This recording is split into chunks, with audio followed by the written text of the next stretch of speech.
If you're one that loves spooky season, I guess it's officially here. Since we're now in October. If you celebrate spooky season, good for you. If you do, you are probably super pumped up about a brand new movie that was released straight to Disney Plus last week. That movie that I'm talking about, the one that you've waited so long to get a second to, Hocus Pocus.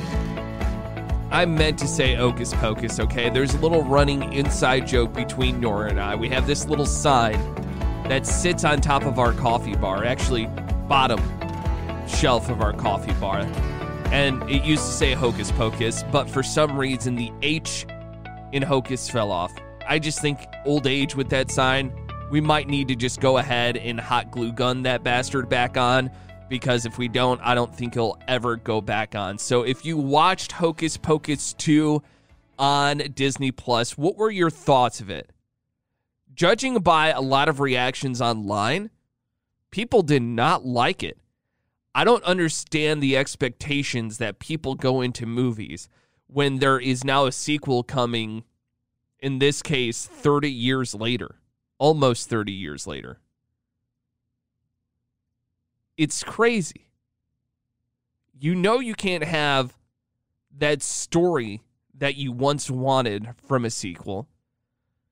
But I thought for the direction that Hocus Pocus needed to go, I thought Disney did a great job. Now, I'm not going to give you a whole bunch of spoilers on Hocus Pocus 2 because it just came out last week, and I don't want to be that person that spoils it for you. Even though I feel like spoilers, there should not be, like, if you have in your mind that you want to watch something, whether it be a movie, TV show, whatever, your top priority should be watching that show so that way you don't find spoilers. Or you just avoid all social media until you watch whatever it is that everyone is going to be talking about, because that's a you problem.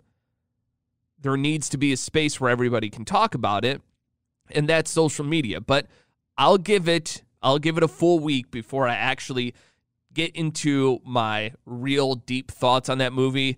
And honestly, I probably won't touch it until there's another Hocus Pocus movie. But if you did watch it, I thought that they did a really good job of going back in the day. That's one thing that was never really brought in the first movie, was kind of talking about the sisters at their early point of life. How did they get there? Yeah, they showed them being hung and stuff like that. There was a spell that was casted beforehand, but there was not much of a lead-in to that point of the three sisters, the Sanderson sisters. So I thought Disney did a really good job of going even further back before Hocus Pocus, the original one, and kind of detailing how they got to that point, how the sisters even got their spells. I thought they did a really good job with that. I thought they did another good job with going into a whole new direction with the movie. I didn't really feel like this was a sequel. I think the really only comparison, things that you can draw lines to, are the Sanderson sisters in this movie. Yeah, the basic fundamentals are there for a Hocus Pocus, but I think from the original one, they wanted to kind of get away from that story and shift into telling a new story, which I'm happy they did. Because I think if you brought back a lot of the old characters and you try to do something with maybe Max and Allison, it's their kids, they're the kids that actually lit the black flame candle, I think you could have gotten to a lot of bad storytelling because you would have had to force a lot of things there in order for it to work. But Disney, when they took this new direction, they thought of everything. I'm glad they brought the 21st century into Hocus Pocus 2. There will be some things that you'll laugh and be like, ha, new technology, they brought it in. Good job, Disney, by being able to find something to bring it all back. Bring it into the 21st century. Now, there are some other parts through the movie that you will see flashbacks to the original Hocus Pocus. Some Easter eggs, as people like to say. I don't like saying that. They're just flashbacks, kind of. That's all they really were. They weren't Easter eggs. They were just flashbacks. And everybody loves the term Easter eggs these days. But in order to make this like a new franchise, I felt like they had to go into this different world, finding a new way to tell it. And once you watch this movie, once you see the storyline play out, you'll realize that there's a lot of great, awesome directions that they can go with if they decide to keep building on to what I'm calling a new franchise within Hocus Pocus. It still had that nostalgic feel of being Hocus Pocus because the Sanderson sisters were there. Sanderson sisters were there. But you do know that the Sanderson sisters are getting a little old. And I'm not talking about like in the movie. Yeah, that's one thing. But in real life, they're getting a little bit older. You're not knowing how long you're going to be able to keep those three around. I think there's a 10 age. I think Nora and I found out there's a 10 age year gap between each of them. I think it goes 75, 65, and 55. That's the way it works. So the way that they went leads to a lot of awesome stories that will be able to, a lot of awesome stories that are going to be able to be told. Because there's something else brewing. Like how I did that like a little witches thing there. Because they went into a new world, I would say. Because I didn't know how they were going to reestablish bringing the Sanderson sisters back. Because if you remember, back in the original Hocus Pocus, they were talking about how they couldn't be brought back. Like they had that one instance to be able to go back into life, or else, boom, poof, they're gone. But I think they did a good job of saying how the sisters were coming back to life. And it's a neat, cute movie. Go ahead, give it a watch if you're a fan of the first one. But also have the mindset that you're going to watch a movie that is meant for children. As a millennial, I feel like our generation right now, we're getting a lot of these cool, I wouldn't say reboots. Some are reboots, some are sequels, some are, just bringing the franchise back. You have to realize they're bringing these things back to connect with this demographic, this younger demographic that's watching the movie. How old we were when we first saw these movies, that's still the demographic that they're shooting for. Cute, cheesy, something that everyone in the family is going to love. And Disney delivered exactly on that thing. And if you really want to see an Easter egg that is dropped in that movie, make sure you watch it until the very end. I didn't watch until the very end. I'm talking about until the end credits, because I saw the movie was over. And this goes to me and Nora having these conversations. Once the book's done, I'm gone, right? I'm done reading. I'm not reading whatever, the epilogue or prologue, whichever one it is. Just like there's some people, whenever the credits hit, they're out of the theaters. Me, whenever the credits hit, I'm out of the theaters. I don't need to see and stick around for the ending credits to see if they sneak a little something in there. If you wanted it in there, fucking throw it in there. But Disney did put something at the end of the credits. There's a little Easter egg in there for you, and you get to decipher. I think a lot of people that have seen the end credits go, okay, there is going to be a sequel. But I do want to point out one thing. Do you remember how bad a movie would have been when we were kids if it were sent straight to VHS or DVD? Do you remember how bad those movies were?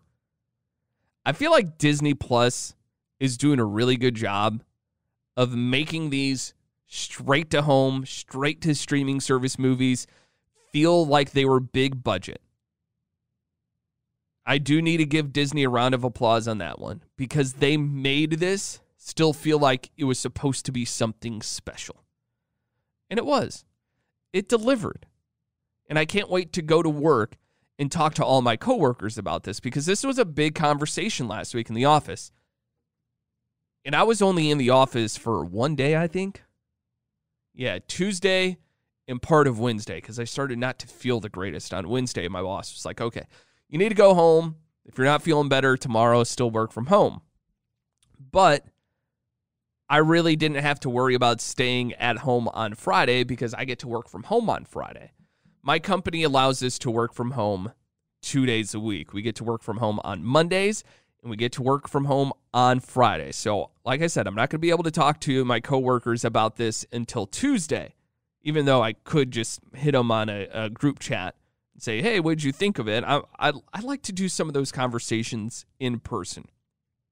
And I feel like something that's new, a new movie, that's better to have those conversations in person. But this 2-day-a-week work from home schedule is fantastic.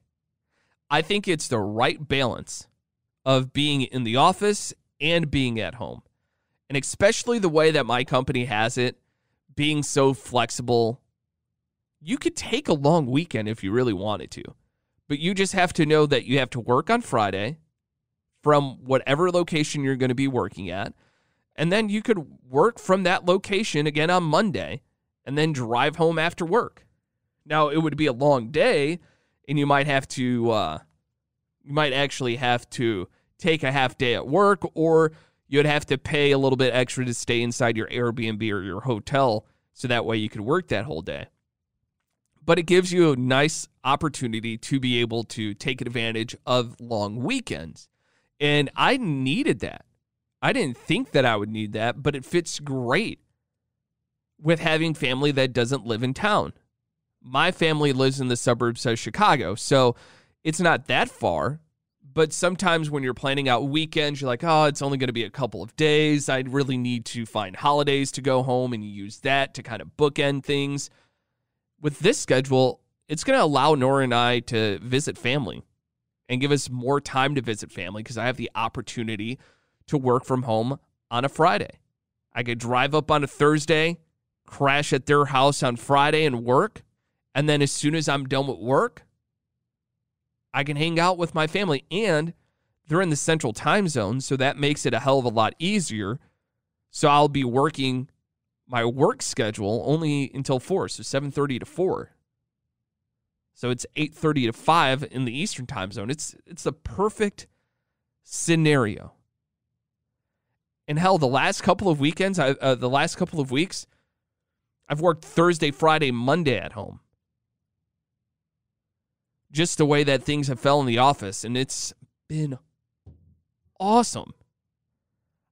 I really love this opportunity to be at home during the day. You get to roll out of bed at the last possible second that you want. Me, I still like to wake up pretty early, like an hour before I have to be up.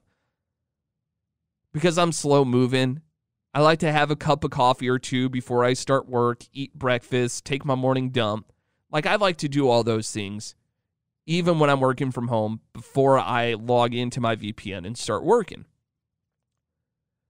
But it's just so nice that if I did stay up late the night before watching a sporting event, watching some WWE, I could sleep to the last possible second. Like, WWE is coming to Louisville in November. I'm probably going to go to Monday Night Raw.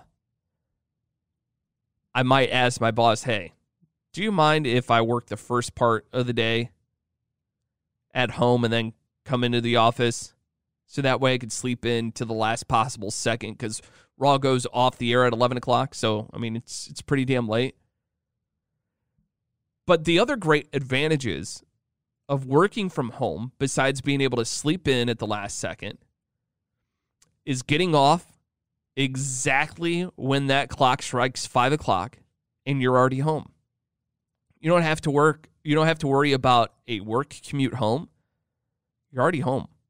You could start dinner right at 5 o'clock. If you wanted to go to the gym, boom, right to the gym.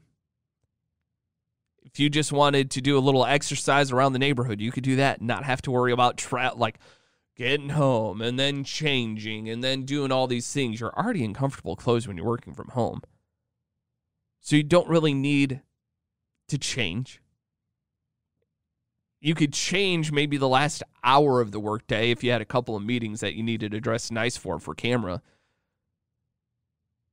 But other than that, I mean, it's fantastic. But being able to throw in a load of laundry, being able to empty the dishwasher, throw in the rest of the dishes into the dishwasher, being able to start dinners that kind of take a while during the workday is awesome. Now, you might be saying, if you're someone that's super old school, well, you're not working. You're doing all those things inside your house, and you're not working. You're taking advantage of the system. No, it's not me taking advantage of the system.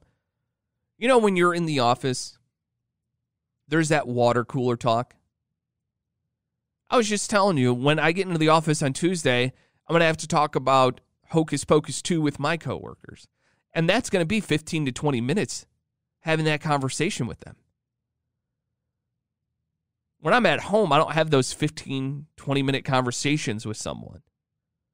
So the time that I waste having pointless conversations with people in the workplace are now being put into useful things inside of my own home to make my living situation better and stress-free. That's what it's like being able to work from home.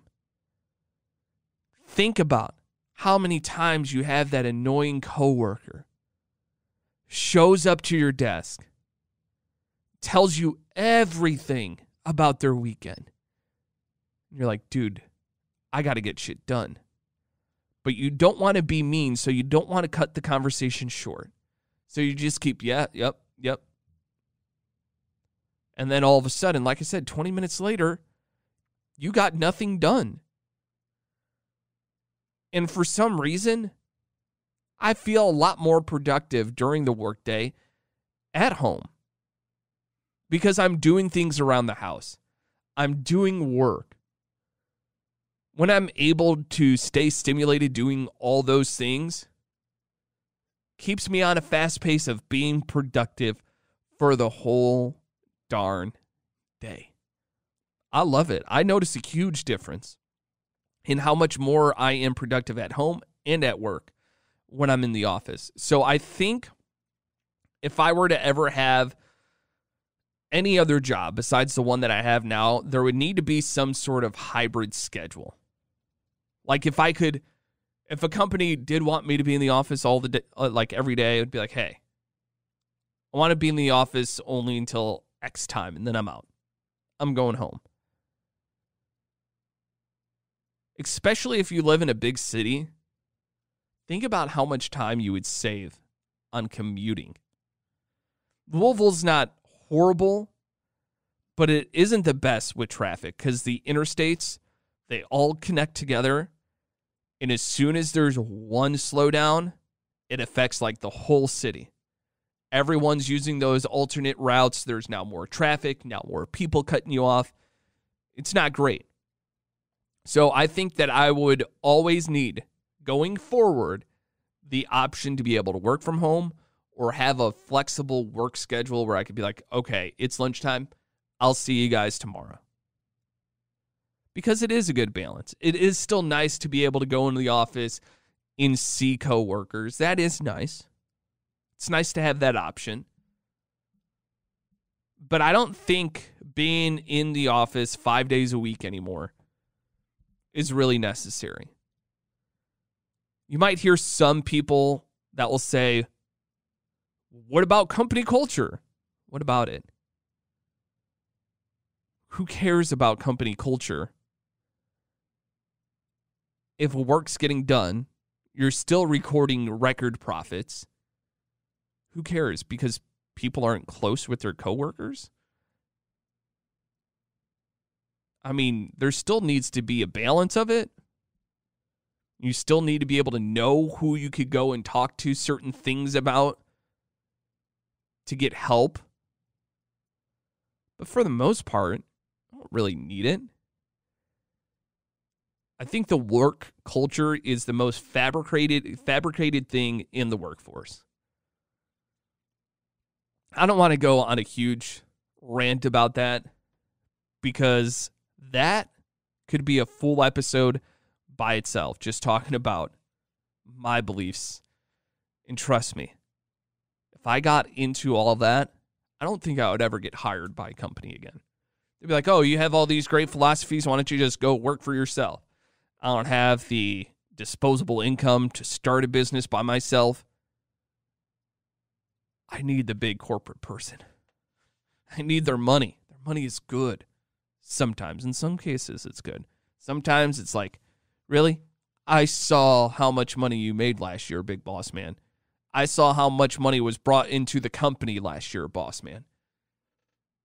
You're telling me this is all I get? 3%? Yeah, go pound sand. That's insulting to me. You know what else is insulting? Finding out you just spent your whole life playing Uno completely wrong.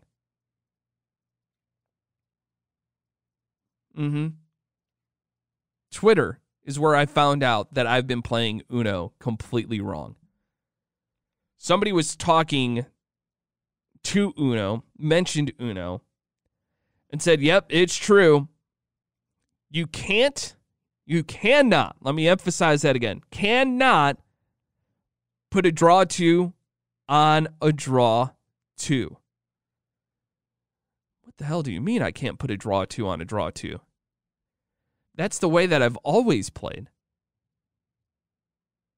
Who is Uno to think that they could come in and give us rules to their own game? Everyone plays that way. Now, I've met some people that say you can't play a draw 4 and a draw 4. Okay, that's one thing. But I've always played that you could put draw 2 on draw 2. You could put draw 4 on draw 4. You could put reverse on reverse. You could do all of that. Skip on skip. But you can't put a draw 2 on a draw 2? Why? I'm going to need a little bit more explaining from Uno on this one. If you're going to stand here and tell me that you can't play draw 2 on draw 2, why? When I could put any other card on top of another card. The best is when everyone in their hand has a draw 2 and it goes around to the next person and they have to draw 6 or 8. That's when it gets really fun. I think of all the house rules that my family has always played, and I'm sure you've had your own family house rules as well. There might be the actual rules, but your family has their own. You could play draw 2 on draw 2 in my family. You could play draw 4 on draw 4. You also, I don't know if this is an official rule by Uno, but we played, you had to draw until you picked up a card that you could play. So if you had an Uno and all of a sudden you had no move left, you didn't have a card that you could play, you just had to keep picking up and picking up and picking up until you could play. Now you just went from Uno to having 5 cards in your hand. That changes the game. You are one step away from being the champion of that round. And now, no, sir, no, ma'am. You end up with 100 points in hand because you ended up getting a wild, a draw 4, got all the high cards in there. It just makes the game a little bit more fun. So if Uno is going to come out here and make these statements, I feel like every single house rule person should draft their own rules and throw them at Uno and say, we think you should adopt these rules. Now, wouldn't that be fun? listen, these are the rules that my family has played by for the last 20, 30 years. How about making these amendments? Come on, Uno. Collaborate. We'll collaborate. I know I will. And I'm sure you would too, to make the game fun and more exciting and to play it by the rules, the actual rules this time. Feel like Uno needs to adapt this instead of coming out with like Uno Attack or what's another type of Uno game that there is. I don't know. I always see different versions of Uno. How about we just have the Uno Fanfare Edition? We can think of a better name of that one. I don't know. I'm trying to brainstorm one in my head. Nothing's popping out. Uno, you decide. Uno, your rules. I don't know. Who makes Uno? Is it Hasbro that makes Uno? I'm going to write to them. I'm going to write to their Twitter. Since they're pretty active on there, I'm going to write to them and be like, hey, listen, I have a business idea. You can make a lot of money on this one. They take all of them, put out a new edition, and everyone is completely happy. But since we were playing Uno, since Uno got brought up in this conversation, I think we need to go back to our childhood for today's top 3 and do the top 3 game night card games. Are you ready for this? Let's start at number 3. At number 3 is a game that I love, but I'm terrible at. For some reason, Nora always beats me at this one. Skip-Bo. Matter of fact, I hate it because I love it, but I hate it because I don't win. We haven't played it in forever, but I do love playing this game, and it finds a spot at number 3 for the top 3 game night card games that you could play. At numero 2 is another game that's very new to me. Nora's family introduced it to me. It's called 5 Crowns. If you've never played this game before, I urge you to go to Target, Walmart, whatever game store you like to go to, and pick this one up. Because I do think you will have a lot of fun with it. It's kind of like Rummy. I think that's what their tagline might even mention Rummy in there. But it's a very good game. Introduce that into your next game night, and you will have a blast. And coming in at numero uno is Uno. It's a classic. There's no other comparison when you're talking about card games for a game night. And I mean like actual card games, not ones that, blackjack, 3-card stud, or Texas Hold'em, nothing like that. I'm talking about the old school family game night card games that you would be playing. But Uno is the one that you start off with. It's very easy and basic to understand. Now, the one thing that's hard to understand about Uno is all the different house rules. So if you ever had a game night at a friend's house when you stayed a night there when you were a kid, you had to learn new rules and you had to abide by their rules. It was tough. Sometimes you wanted to flip the table because their rules were so different and it didn't allow you to win. I'm not speaking from personal experience on this one at all. Wink, wink. But Uno, you remain number 1 in my heart for the top 3 card games to play on game night. That was a great list. I don't think I could have done any better. If you haven't played any of those games, I can expect you not to play 5 Crowns because I didn't hear about that until I met Nora. But I love that game. It's become one of my favorite games to play on game night. And actually, Nora and I have not had a game night in a very, very long time. We need to do that again. Maybe tonight's the night we play a little game night. Throw on Sunday Night Football in the background and just play some cards. That would be fun. I would love to do that. Something completely different from what we were just talking about was a conversation that I was having with my buddy Taylor last week. Actually, it might have been 2 weeks ago now at this point. But we were talking, and he said that he was having a conversation with someone, and they were subscribing to OnlyFans. There's nothing wrong with subscribing to OnlyFans. I would give you shit, though, if you're subscribing to someone's OnlyFans for porn reasons. Or fetish reasons. You know, it's not just straight porn that's on OnlyFans. Like, there's actual things that are non-pornographic that are on OnlyFans. But it became popular for adult film stars to go there, people to post up pictures in their lingerie, feet pictures, different things like that. I don't think, actually, I know I would never pay for any of that. You have the internet. Obviously, you have the internet if you know about OnlyFans. But there's free options out there. That's like, I just don't get strip clubs, right? Why would you pay to go to a strip club when you could watch porn on your TV? And when you're getting a dance, you know, you might get a good dance and might walk out with a half chub or something like that. You had to pay $20, $40, whatever the rate may be for that. And you didn't even get off.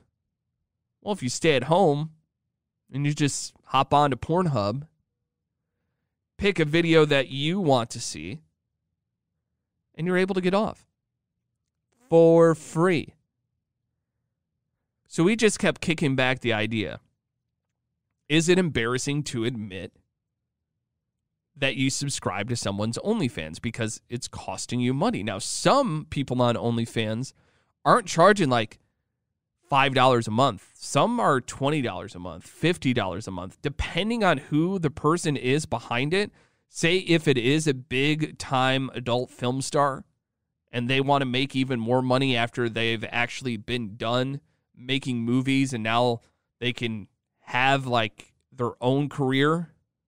They don't have to worry about someone skimming off the top. Yeah, OnlyFans does take a percentage, but the porn industry, I believe, probably takes a little bit more off the top just because of everything that they have to invest in. But I don't think that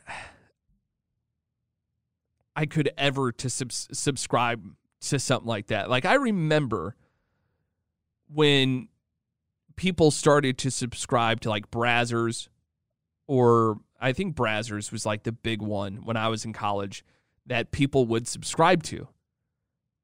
People would get together with their friends and be like, hey, let's all pitch in. It'll be a monthly subscription.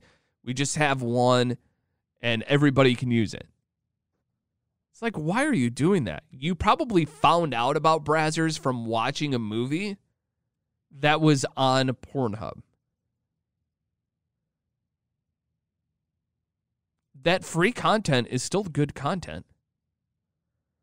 I'm sure it's just as good. Like I said, I've never subscribed to Brazzers. I don't know how extreme they get on there. And maybe you're saying, hey, Luke, no, it is worth it. To me, it would never be worth it. I don't know how people get that invested into watching porn that they're willing to just shell out money and money and money and money after month to see that risque stuff. Choose the free stuff. Just like when you were a child and you were able to get the adult channels in fuzzy, right? You were able to get the fuzzy screens, and every once in a while it would kind of be a little unfuzzy and you might see a nipple. It still worked. Was it the greatest? No, but it still worked. It would unscramble itself. At least now, when you're online, it's not scrambling on you. You get the real thing. You get to see it. Man, those were the days. Probably Cinemax. I think that was the only big one when I was a kid. There might have been a couple other big ones. think the Playboy channel was around then. But I didn't know that many people that had it. We definitely didn't have it in my house. Trying to think. I think there were some big time, like really dirty ones that were there. Some people are really into that stuff and pay a lot of money. You ever seen 40-Year-Old Virgin, that big old box of porn? No, Andy, I do not want your box of porn. Think about how much money was spent on that big old box of porn. I don't think I would have ever seeked out porn if it was going to cost me that much money. If I was in the days of buying magazines, buying VHSs and DVDs, I'm so cheap, I'd be like, no, I'm okay. I'm good. Just paint images in my head, I guess. I know it wouldn't be the same, but no thank you. It's just too much money. I'd rather spend that on a cool experience. Way cooler experience. Well, that's going to do it for this episode of The Luke Kelly Show. Remember to come back on Wednesday. Nora will be here for a smut tale. I'm not going to lie to you. I have not read any more of that book that she has me reading, Warning Track. I need to read a couple of more chapters in that to see if I do get some smut in it. And I do want to get some smut because I want to find a different quote in that book that I think is a little bit more smuttier than the one that Nora gave us for that book. So I'll eventually make it, but most likely Nora will be here to give you a smut tale on a Wednesday. We'll have some other things to talk about, but thank you so much for showing up today. I appreciate it, and I'll talk to you Wednesday here on The Luke Kelly Show.